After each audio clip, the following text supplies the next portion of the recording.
श्री गुरुवे नमः। सभी भागवत प्रेमियों को राधे राधे। आइए आज पुनः भागवत कथा का श्रवण करें। भागवतम रसमालयम के अंतर्गत आपको भागवत कथा का श्रवण करा रहे हैं। आपसे आग्रह है कि आप इसको जन जन तक ले जाएं। इस कार्य में पुण्य के भागी आप भी होंगे। और अभी तक अगर चैनल सब्सक्राइब नहीं किए हैं तो सब्सक्राइब कर लीजिएगा ताकि आपके पास नोटिफिकेशन जाता रहे। आज हम बड़ी रोचक कथा का वर्णन कर रहे हैं, बृकासुर की कथा। ये बृकासुर एक असुर था। उसने एक दिन नारद भगवान से पूछा कि तीनों देवताओं में सबसे जल्दी प्रसन्न कौन होते हैं। ब्रह्मा विष्णु महेश, इन तीनों में कौन जल्दी प्रसन्न होते हैं। तो इस पर नारद भगवान ने कहा कि तीनों देवताओं में सबसे पहले भगवान शंकर ही प्रसन्न होते हैं, फिर ब्रह्मा और फिर विष्णु तो बड़ी मुश्किल से प्रसन्न होते हैं। भगवान शंकर का एक नाम आशुतोष भी है, वे बहुत जल्दी प्रसन्न हो जाते हैं और अपने भक्तों को भरपूर वरदान देते हैं। इस बात से प्रेरणा लेकर वह केदार क्षेत्र में चला गया और वहाँ बड़ी कठिन तपस्या की उसने भगवान शंकर की बड़ी कठिन तपस्या की और अपने शरीर का मांस काट करके वह हवन करता था। सोचिए कितनी बड़ी बात है। तो इस प्रकार उसने भगवान शंकर को प्रसन्न किया और वरदान में मांगा कि मैं जिसके सिर पर हाथ रखूं वह आदमी मर जाए, भस्म हो जाए। तो भगवान शंकर ने भी कह दिया एवमस्तु। अब इसका उसने पूरा फायदा उठाना चाहा। भगवान शंकर तो आशुतोष हैं, प्रसन्न होकर के उसको वरदान दे दिए। अब उसने सोचा कि इस वरदान का लाभ हम कैसे उठावें।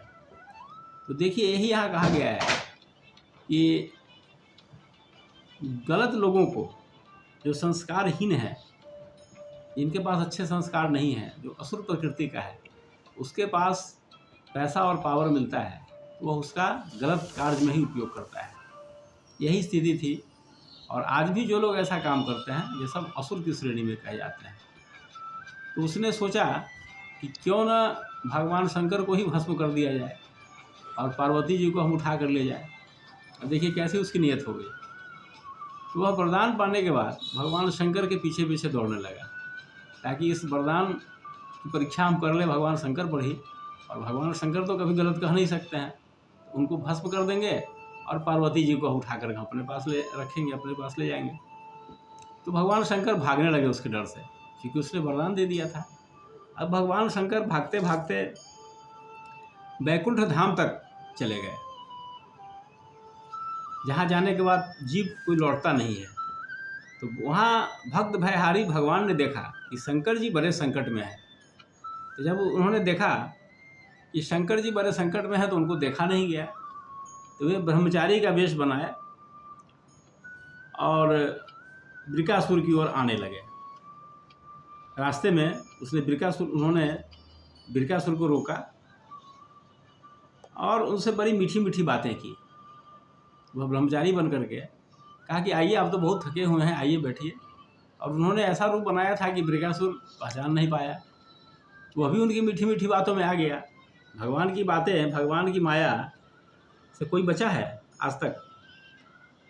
तो बृकासुर उनकी मीठी मीठी बातों में आ गया और कहा कि आप बहुत थक गए हैं, लगता है कि आप बहुत दूर से आ रहे हैं, आप क्यों ना थोड़ा सा विश्राम कर लें। आप विश्राम कर लीजिए और थोड़ी सी हम लोग बात भी कर लेंगे। तो इस प्रकार से भगवान ने बृकासुर को प्रभावित किया और बृकासुर से बातें करने लगे। कहा कि कहिए, कुछ अपने बारे में सुनाइए। और भगवान के से प्रभावित होकर के उसने अपने बारे में सारी बातें बता दी। ये ऐसी ऐसी बात है, भगवान शंकर को मैंने प्रसन्न किया है, उनसे वरदान लिया है ताकि मैं किसी के सिर पर हाथ रखूं तो वह भस्म हो जाए। तो इस पर भगवान विष्णु ने कहा, जो ब्रह्मचारी के वेश में थे, कहा कि अरे देखिए, भगवान शंकर जो है ना, वो ऐसे ही झूठ मूठ का वरदान लोगों को देते रहते हैं। उनकी बातों पर विश्वास मत कीजिए आप। उनके वरदान में कोई दम नहीं होता है। वे केवल झूठ बोलते हैं और बिल्कुल हमको तो नहीं लगता है कि उनके वरदान में कोई दम है। ये प्रभावित करने के लिए कह रहे थे। तो उन्होंने जो कुछ भी आपको कहा है वो सब गलत कहा है। ऐसा संभव ही नहीं है कि कोई किसी के सिर पर हाथ रखे और वह भस्म हो जाए, ऐसा संभव नहीं है। तो यह सुनकर के उसको बहुत आश्चर्य हुआ, कहा कि भगवान शंकर भी झूठ बोल सकते हैं क्या? तो यहाँ सुखदेव जी कह रहे हैं कि परीक्षित, भगवान के एक एक शब्द से अमृत बरस रहा था। उनके इस प्रकार पूछने पर पहले तो उसने तनिक ठहर कर अपनी थकावट दूर की, फिर बाद में उसने सारी बातें बताने के क्रम में उसने भगवान विष्णु को सब बातें बता दी, भगवान को सब बातें बता दी और यह भी कहा कि अगर आपको मेरी बात पर विश्वास नहीं हो, भगवान से कह रहे हैं त्रिकासुर से कि अगर मेरी बातों पर आपको विश्वास नहीं है तो आप इसकी परीक्षा ले लीजिए, आप अपने ही सिर पर हाथ रख कर देख लीजिए ना, क्या उस बलिदान में दम है? भगवान के शंकर के बलिदान में कोई दम नहीं है, आप अपने सिर पर हाथ रख के देखिए। भगवान तो सब समझ रहे थे, तो वृकासुर ने सोचा कि हाँ अच्छी बात है, हम क्यों ना हम परीक्षा कर ही लें इस बात की। बस उसने अपने हाथ पर, अपने सिर पर अपना हाथ रखा और वह वहीं भस्म हो गया।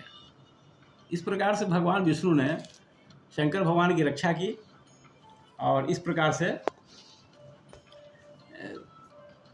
भगवान शंकर के लिए वे संकट मोचन साबित हुए। आकाश में देवता लोग जय जय नमो नमः साधु साधु के नारे लगाने लगे। सभी देव शक्तियाँ प्रसन्न हुई। पापी वृकासुर की मृत्यु से देवता, ऋषि, पितर, गंधर्व अत्यंत प्रसन्न होकर के पुष्प की वर्षा करने लगे। तब भगवान पुरुषोत्तम ने भयमुक्त शंकर जी से कहा कि देवाधिदेव, बड़े हर्ष की बात है कि इस दुष्ट को इसके पापों ने ही नष्ट कर दिया। लौकिक कारण जो भी हो, मनुष्य अपने पापों के द्वारा ही मारा जाता है। यही बात हुई थी जब भगवान राम ने रावण को मारा था।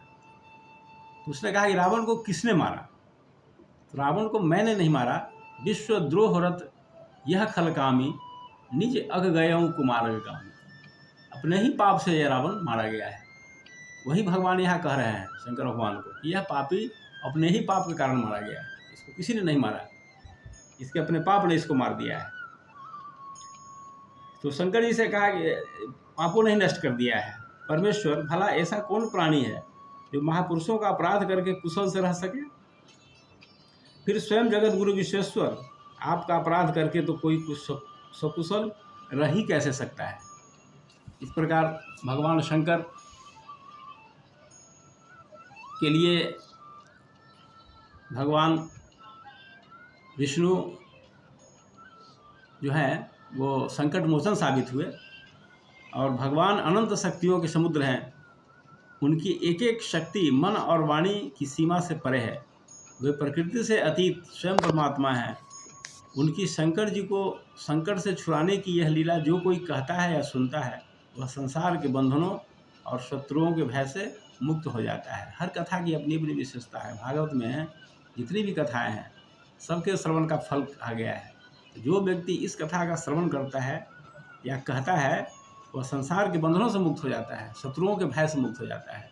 इससे बड़ी बात क्या होनी चाहिए? इस प्रकार से हम देखें कि भगवान विष्णु ने